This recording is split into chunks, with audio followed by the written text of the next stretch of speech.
Thank you. Well, I was going to introduce Marianne. You can look at all the other friendly faces here. So, all right. The Lord be with you. Also with you. Let us pray.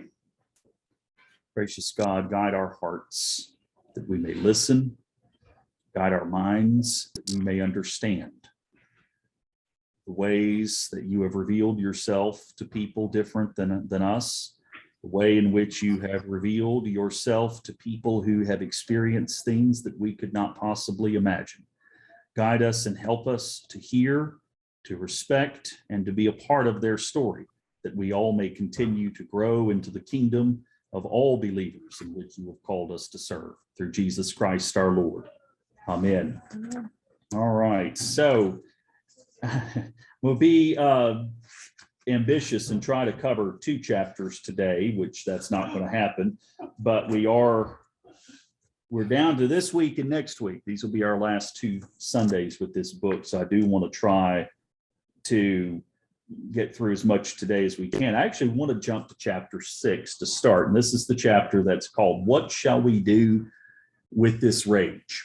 I'm not going to repeat the story. I'm certainly not going to repeat some of the words, because the words speak for themselves if you've read the story. But the story that Dr. Macaulay tells at the beginning of chapter 6 about the first time he was called a slur. Did y'all remember that story? Yeah. I have been called by people of other ethnicities words that often white people are derided as. Cracker was one I heard quite a bit in Mississippi. Heard that a little bit in Mobile too, and I've heard it in some other places. But that particular word, and this is something that, without going into the details, my father was a police officer, and I respected him in so many ways. But one of the things I learned as I grew older as a police officer, and of course in today's world he probably would have lost his job over this after a while. Most of the Black people that he worked with were folks, let's just say, that were into criminal activity. So his entire understanding of Black culture was what he dealt with. And he threw around that word that Dr. Macaulay is mentioning in the beginning of chapter 6 quite a bit. The first time I heard a Black person actually react to that word, I saw their face. It was somebody at my high school who called this person, and I heard the word and I saw their face. And it was a mixture of anger and yet tears welling up in this person's eyes. And as it turned out, it was not the first time that he had been called this word. It probably wasn't even like the 3rd or 4th time he had been called this word. He tells this story to start this chapter about understanding rage and the rage of Black culture. And I just really, before we can really dive earnestly into this conversation, how many of us have experienced a rage like that, or an anger of somebody who has dehumanized us in some way? I know we've talked about specific things that might have happened to us. I'm not asking about specific instances, but has anyone in here ever felt that sort of rage from someone who's either called us something or treated us in some way that made us feel less than human? Yeah. What did it feel like?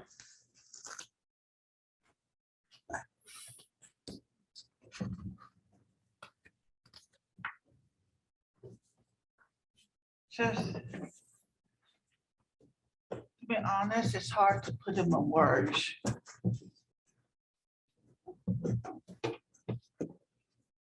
I mean, it's very hard to put to words.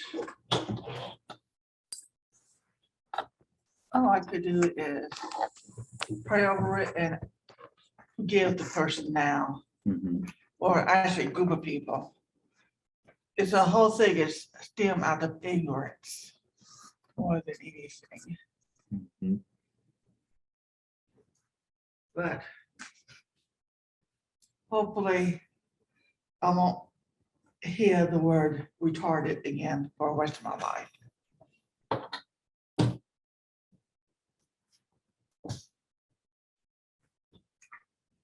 Thank you for sharing that. You're welcome. Anybody else?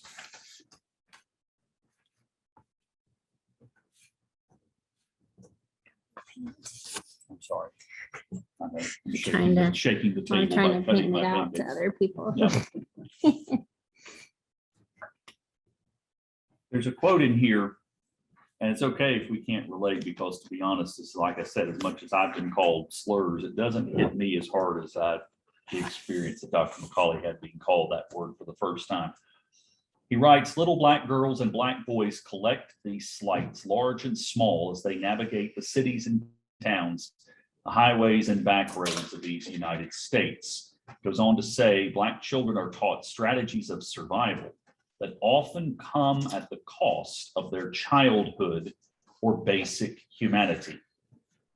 And then later on, he talks about, this is sort of the cumulative effect of these things. I grew up around black men who hit black women, and I was helpless to stop it. The rage grew. I was mad at white people. I was mad at my own people. I was infuriated by my own helplessness. I think if you're going to encapsulate the black experience, as he likes to talk about a lot here in this book, I think those words really give us the intro into really everything we've been talking about in this book. This idea that it just anger and rage compound to where, you know, as he said, it becomes where black people express this rage at each other. The fact that I don't remember the percentages, but the percentage of domestic violence incidents among African Americans, like the incident of African Americans who are in prison, is very high proportionately to the total population. And of course, yes, that has been used, as you might expect, by some people on the white supremacist side to say that black people are subhuman because that's how they treat each other. Look at how they do this to each other. Well, it's not that this is just something that's just part of their nature. It is something that has become a way to express this feeling of hopelessness. And so, like I said, Teddy has given one story about how we might connect with our own sense of helplessness, but I don't know about you, it's really hard for me to connect to that as something that is part of our daily experience as people with white skin, as people of the Christian faith. But that being said, as some of y'all were laughing, it was not intentional. It just really did happen to fall this way. It really did kind of jive with what our scripture was for this morning. Love your enemy. I had a little lectionary class at 9 o'clock. We talked about that. We got off on a lot of topics about that. I kind of keep us a little corralled, but in your own words, based on reading this book now, especially, how do we love our enemies? Because it is a central tenet of Christianity, but okay, how do we do this? How do you love your enemy? Especially if you're a black person who has felt like the enemy because of the way you've been treated. How do you do that? It requires a terribly deep connection with our God. Remember was it Amish? Gunmen came in and killed their kids. And typically, as Amish do, talk about that forgiveness. I mean, that's over here on the spectrum. It's done. But they weren't being attacked necessarily because they were black or anything like that. Our sexton came into our Bible class once. He'd been stopped by the police for no good reason. Absolutely no. He's upset. There's rage there. Rage. It's hard to see through rage. At some point, yeah. And to your point about black domestic violence, that could be a statistical flip because it's not reported amongst whites as well, as we know. That's true. That happens in the white neighborhoods too. So I'm not answering your question. No, no, you are. So, anyway, rage, yeah, I want to hit back. I was thinking of, your Memphis Gallon for this example in Charleston, where the guy came in. The church food. The study group, It's the yeah. same thing, I mean, it's even for what he done as far as I remember, wow. Yeah, that's white supremacist. Mhm. Yeah, Or no, they welcomed him into the church and he turned around. In another bit of coincidence, Krista Tippett's interview this week and On Being is with some people from Buddhist tradition. And they talk about in the Buddhist tradition, there is sort of an intermediate between love your enemies, and the step is not hate. mhm. That's a starting point to not hate. Because hate affects you. I mean, it takes years off your life. In some ways, Thank you, Gary. sometimes I look at it like that. If I just don't, it's killing me, not, you know.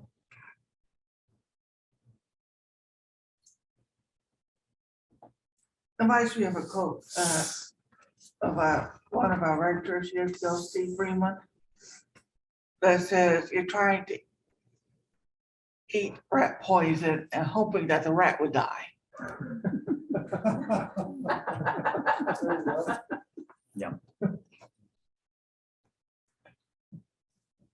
There ends the lesson. Yeah, yeah. We'll go- I'm sorry, I didn't mean to We'll go home kill it after right that. there. No, that's pretty much says it all right there. I'd like to share a story. All my life growing up, my mom, amongst those many stories, she's from Evanston, Illinois. She went to Florida to her brother's wedding in Florida. It's mid-40s. And I heard this story. She just said it. It made an impression on her. And she being a northern lady, and her brother had played in mixed black-white bands in the 30s and 40s. They went to jazz dives in Chicago, and mom went to school with blacks in the conservatory. But she went down there, and she just was highly impacted on the serving help. The wedding, and you have the serving help, the caterers, whatever, Black African Americans. And she could just feel they weren't smiling. You know, normally in catering and restaurants, a good modality is a smile will hide a multitude of sins. Yeah. You know, even if the food's not that hot, a smile will improve the atmosphere. And they were just, she could just feel it. They're just, this goes post World War II. You know, and she mentioned that more than just, if I had a nickel for every time she kind of felt how impressed she was with that. She could see the rage, feel it. You know. So, okay. No, but it's a good story. So again, she has white privilege. It's an admission to that. Part of it's just awareness too. The first time I really became aware of this was actually at Garcia. And at my table, there was three white people and one black person. It was the only black person there. He's a seminarian from Solana. And I don't remember how the conversation came up, but he talked about having to talk. And I never really heard that. I vaguely heard it before, but this was coming from somebody that, had the talk. He was from a respected black family, somewhere in the South, I don't remember. His father was a preacher, and his mother may have been too, but they were well respected in the community. But he said at some point in his life, they sat him down and had to talk. And I was sitting there listening to that. I started, it still affects me today. Yeah. That people treat people like that. This guy was a really, except he was black. I mean, that's what, and that's really chewed on me for years, how to deal with that. I don't know how to deal with it. Yeah. I think that's one of the purposes of us having this class, and not that we're going to leave this with the answers for how to deal with it, other than having a deeper understanding Right. of what the experience of African Americans is. But it is one reason I chose this book. Dr. Macaulay also uses, as a New Testament scholar, he uses the Bible to say there's an approach of how all white, black, everybody can work on trying to understand one another's stories. And so kind of a segue into, these two chapters in his book actually go well together, because chapter 5 is about having black pride. And think about the Black Power movements, which were before our time, but I know a lot of you in this room remember those movements. And of course, those movements are still carrying on today in some ways through Black Lives Matter and other things. But I've also learned that that's not a monolithic movement in Black culture. They all have kind of different agendas and purposes. And so Dr. Macaulay is actually presenting a different version of a Black Power movement by talking about the history of Black people in the Bible, which this is one of the areas he is becoming, by the way, very respected, because there haven't been a lot of people who've been doing this, by the way. You can imagine that he likes to post on Facebook the diversity among New Testament scholars. And of course, they're overwhelmingly European and Western, very few African Americans, fewer Asians, fewer Hispanics. So nobody's really been doing this kind of work. And then the other chapter that we started with is about Black rage, and they go hand in hand. Black pride and Black rage exist side by side with each other. But I think it's so important, that whole chapter on pride, and I just read his quote because we can go through this more in depth, but I just think that this is such an important thing for everybody, white and Black, to hear. We cannot have a Pan-African account of history in which all Black and brown people count as African in the secular account, but not the Christian one. Stated differently, if some secularists can look back to the greatness of our African past as the basis for Black identity now, then Black Christians can look to early African Christianity as their own. Therefore, this is his big kicker, and he's gotten some flack for saying this, it is historically inaccurate to say that Africans first heard of Christianity via slavery. So part of it is he's talking about the understanding of Black culture, and if he's arguing Christianity is a significant part, the first dismissal he always gets, well, it was the white man's religion that was imposed upon them. And so I know some of you read the chapter, but I'm assuming some people didn't. What he basically goes through, he says, no, the early church had 3 major centers, one of which was Rome. Do you remember, either guess or remember the other 2? Alexandria. Alexandria, and the third one? Antioch. Antioch, that's it. So one in the Middle East, one in Africa, and one, of course, in Europe. Alexandria produced some of the greatest theologians of the early church. And it's interesting because, again, and he saw with this. And he got all that stuff to work. So Oh, so you're not looking at it? my internet went down and I'm going through a phone link at the moment. On the bottom left. But I don't see it either. So I'm not completely sure what's happening, truthfully. Okay, I'll see if I can reach Kevin. Yeah, I'll try calling Kevin. Yeah, Kevin's the one that.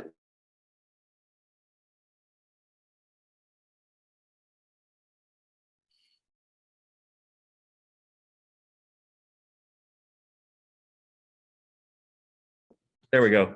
Back. Sorry. Alexandria produced people like Origen, Clement, Athanasius was spent a lot of time in Alexandria. These are very important early church figures who, it's interesting, if you look at the earliest renditions of them from artists who did icons of them in medieval days or even before, they're all depicted as black. If you look at more recent depictions of them, guess which complexion they tend to shift toward. And Esau argues is if you don't believe that, then the fact that the early church also sent missionaries to Ethiopia, and you can even go to the Bible to look at the story of the Ethiopian eunuch in the book of Acts, who there's no question that he was very likely a black man and was someone who was at that time traveling to Jerusalem to celebrate and believe it was the Passover at that time. And on the way back, he's reading these texts. He's what's called a proselyte to the Jewish faith. He's not quite Jewish. Philip, who's one of the apostles, meets him on the road and they have this conversation. And where Esau spends a lot of time in this chapter is talking about the passage he was reading. You remember what the passage that the eunuch is reading in his chariot that he has trouble with? It's Isaiah 52:53, which is the suffering of my servant. It's the suffering servant passage that we often read during Lent. Falls on Good Friday usually that we read that. He says that that's interesting that a black man would be reading that passage. It's the entrance to faith. Even though this Ethiopian eunuch probably is materially well off because he's coming from a noble house, his status as a eunuch, which I hope everybody knows what a eunuch is. I'm not going to describe in detail what that was. It was somebody who, let's just say, was considered to be lesser of a human being in that time because, yes, they were without something that was regarded as very important. And here he is as an outsider to the faith, as an outsider, even though he's prominent within his society, he's still an outsider. Here he is, a black man hearing these words and coming to believe in Christ. And where Dr. Macaulay goes with this is understanding that for his idea of what black people should take pride in is the fact that Christianity, you could even argue, was the religion of black people before it was the religion of Europeans, which actually historically is true. And then not part of his book, but I'm sure all of you have seen the discussions over the years, you know, what color was Jesus, what was his complexion, and the disciples. Nobody can really answer that except to say probably not my complexion. That's probably the answer that can be given. This is not to say that black people it's trying to elevate them above white people to sort of tip the balance in black people's favor. His argument is kind of what I said this morning. And I did use some of his stuff in my sermon, but separate from that to some extent too. But the idea that the gospel and loving your enemy, if you talk about that passage, and especially within this context of African-American understanding of their own identity and of dealing with the rage that they have as well, is the way that God is trying to pull all people together. That the diversity of cultures is what God ultimately has in mind, to unify all people, not to make us monolithic, but to bring us all together as one body under God's loving and just rule. In one more biblical thing, and then I'm going to ask a question, open the discussion back up. If you read the part where he talks about some of the Psalms that are used, Psalm 137, that's one when I have it read in church, I always make sure that last verse is read. Do you remember the last verse of this? Like smash your baby's heads It's on the rocks. Yes. And you always will get, I always look out in the congregation when that line is read. You will see people, and even with masks on, because the last time it was read here, we had masks on. You see people just kind of like, what is this? My question for you is, why do we have a passage in the Bible that says something like that? I know Dr. Macaulay gives an explanation, but I want to hear from you. Why do we have a passage that says something that horrific in the Bible? It's a memory from a particular point in time. That's maybe it's, there was not a single author. No. What does that verse say? I didn't hear it. Happy are those who take, I have to look up the exact verse, who basically take the babies of their enemies and dash them against the rocks. Oh. Yes, oh, that's right. Yes, If you think the words in the Bible are absolutely, that's sort of, it's like, yeah. oh, this is what I need to live. It's an argument not to take the Bible literally in every place. Yes. Here, let me read the exact verse. This is not. We're off the hook a little bit because it's not New Testament. Happy is the one who seizes your infants and dashes them against the rocks. That's the verse. I was just looking that up to you, and you beat me to it. Sorry.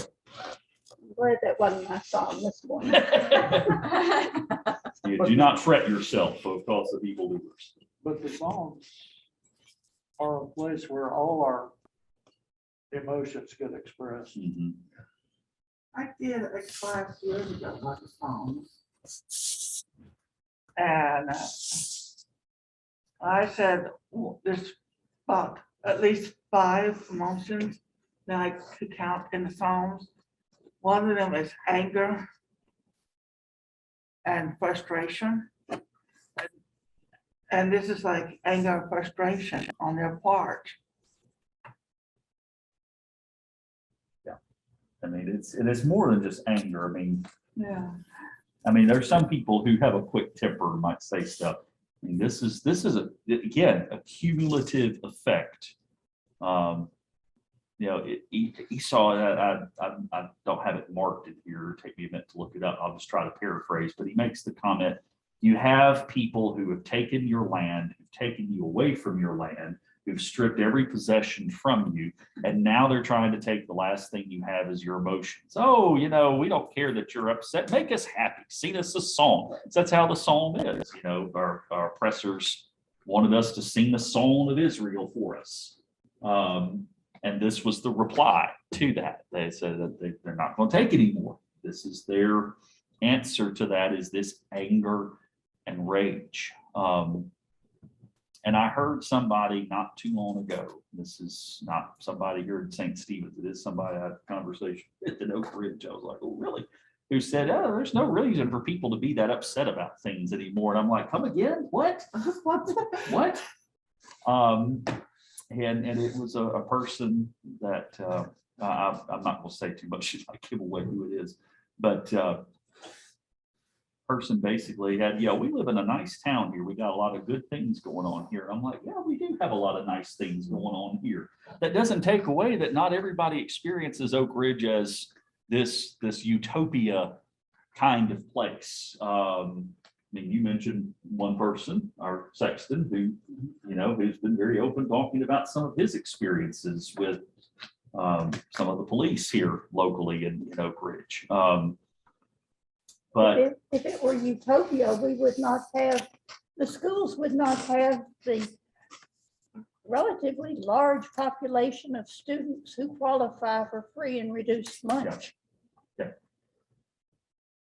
the utopia, then why in the world I live in a place where I stop all the time. I open all the time.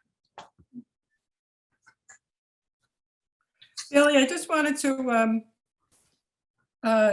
talk about an experience that I am having with a group that I belong to, talking about Black experience and how do we love, and the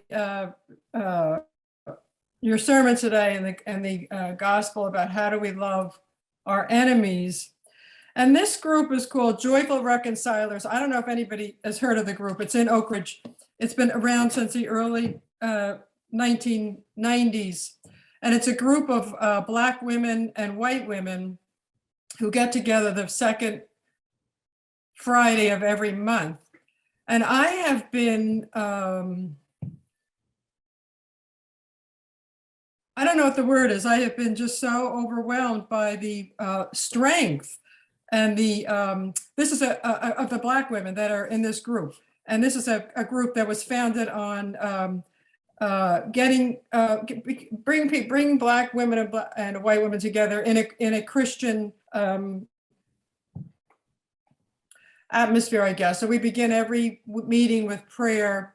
And I think to myself sometimes how much I could learn from, how much I am learning from these strong Christian Black women who love, and who clearly are, have been affected by racism. There's no question.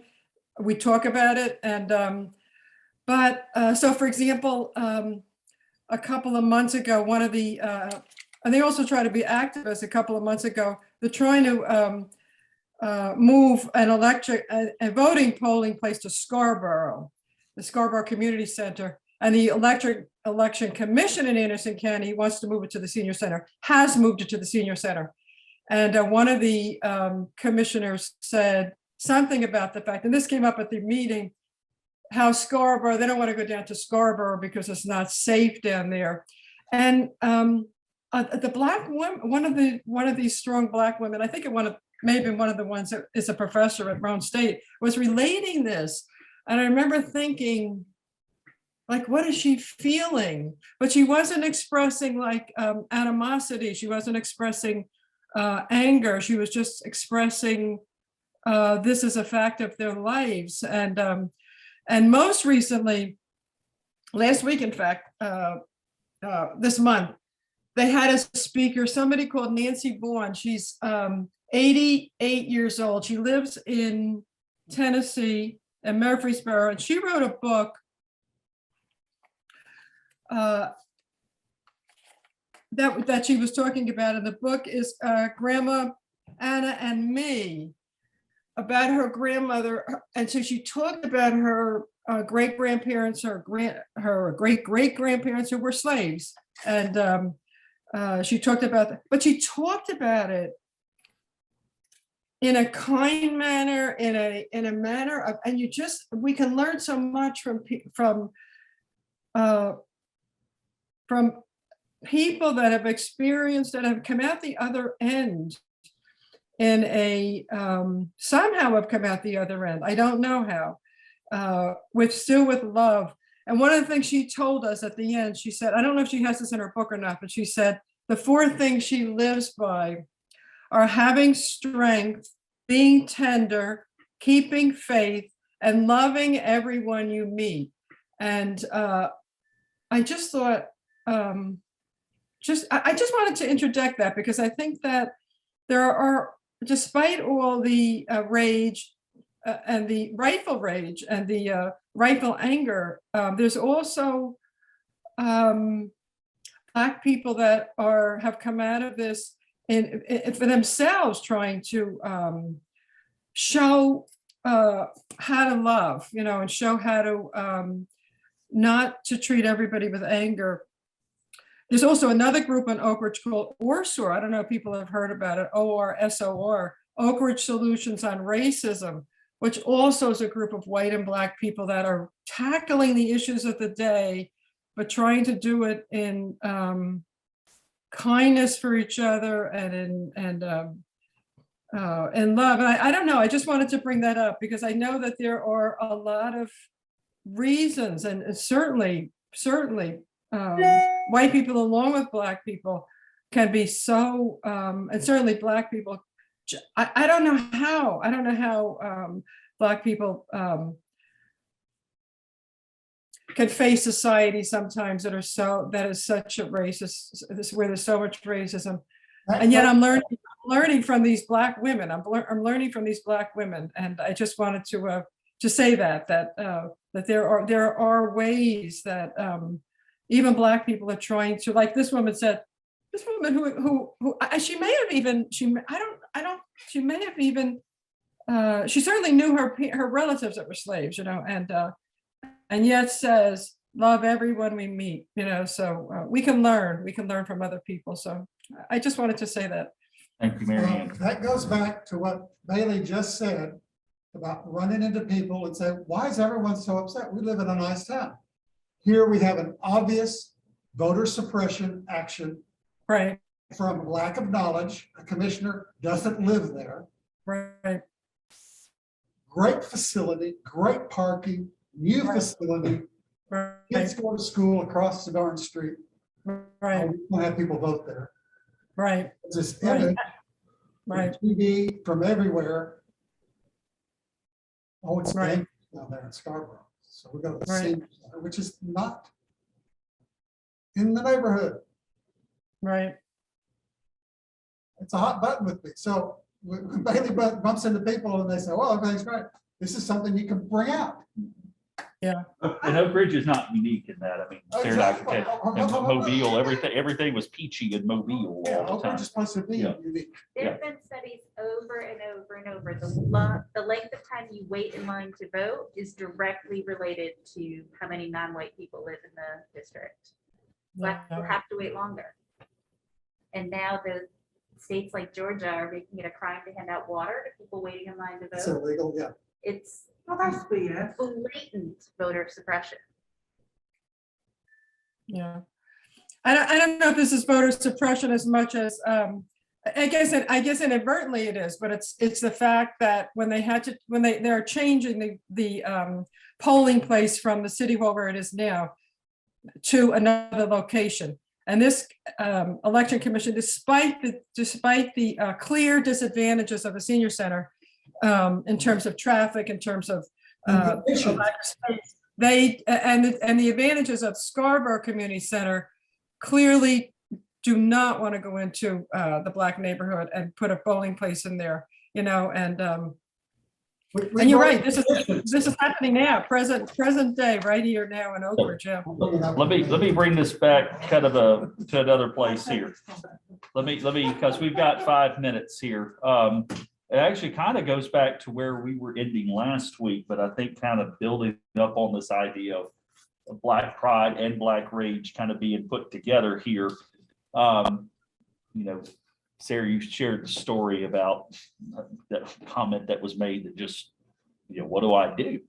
I don't know if any of y'all have kind of dwelled not on her comment in particular, but just what do you do when you hear somebody say something? Well, in this case, what do you do when clearly there is something afoot that is causing hardship upon people because of the color of their skin? What can we do as a body? I signed my name to a petition. I mean, you can do the petition, but I would love more discourse in society that it's not Christian to embrace lies, and it is not Christian to embrace violence, and it is not Christian to try to harm poor people through public policy. Like, so much of what people think is like, oh, if you're a Christian, you have to vote Republican, and like pretty much every single thing that party stands for, if you've ever looked at a Bible, you'll have some problems with. And it's troubling to me that our faith has been hijacked by people who are warping it into something evil. I'm glad you brought that up because that's actually one of the bishop's big movements that he's talked about with us as clergy, is to try to say, okay, how can we claim our identity as the Episcopalians who present the message of the gospel? He's very careful not to say in the best way, like we're better than other people, but in a way that goes against that narrative of what you just said, that this is a very narrowly defined perspective of what Christianity is, particularly how it comes to our understanding of relating to in a very predominantly white church, to African Americans, to Hispanics, to people of other colors. I hate using that word, but that's in this context, people who were not like us. And his answer to that, which of course is not an answer, but a direction, is simply to say kind of what you're saying, Mary, and find opportunities to engage with people out in the community who are different, who have different concerns, who have different perspectives, but also find people who are willing to share their perspectives and listen to yours, and a place that's willing to be able to do it in a loving sense, even though sometimes there are days where we can get righteously angry about this, and we should. Um, Well, that's assuming too that your community has those avenues. Yep. I mean, I think of where we lived, again, I mean, it was a wonderful people, wonderful town. But I can't think of an avenue down there where you could have had those conversations openly. Yep. The fact that you had an African-American ministerial association and another, even among clergy, your group was divided. And it was just, how do you begin having conversations where the environment is such that, like, having those discussions with those that are different, that are marginalized, that are being oppressed is like the norm and okay. And it's just, how do you begin, Yeah. to establish those places where you can have those conversations? Because I love, thank you for bringing up that Oak Ridge has those places, because I didn't know that those groups. So thank you for sharing that, Mary Ann, because I was not aware of that, but not every place has that. Yeah, but any women who wants to join Joyful Reconcilers, just let me know. And then this other group, Oak Ridge Solutions on Racism, is an active group of Black and white people. I think the head might be one of the ministers in town. I don't remember, but they're very active in discussing and trying to find solutions. Oak Ridge Solution on Racism, they try to find solutions. So I think, Billy, I think you're right. I think one of the first things we can do is try to, whether it's socially, whether it's, in some way, to try to personally get to know people that we're different from. I remember when I moved down here, I worked in a school in New Jersey that had a big Muslim population, and I loved working with those people. They are the most devout people, I'll tell you. And got to know them really well. When I came down here, of course, there was no Muslim population per se, there was some. And I found that people held the stereotype view of a Muslim, but mostly because they had not had the opportunity to actually actively know Muslim people. Once you get to know people, they are so devout, so family oriented. And so I don't know how you do that, but I think that I agree that that's one of the first things that, if it's possible, to get to know people. I recommend reading the interview with Henry Louis Gates Jr. in the New York this week. Because he kind of talks and kind of tells where he's come from. Henry Louis Gates Jr. in the New York. Really fun interview. And one thing I'd like to say is that it's great if there are Black women who can deal with this in a loving manner, but we shouldn't put that as a precondition for listening, because so much of the white reaction to Black protest is, well, we don't like the way you're doing that. Well, this is disrespectful. Well, this is hateful.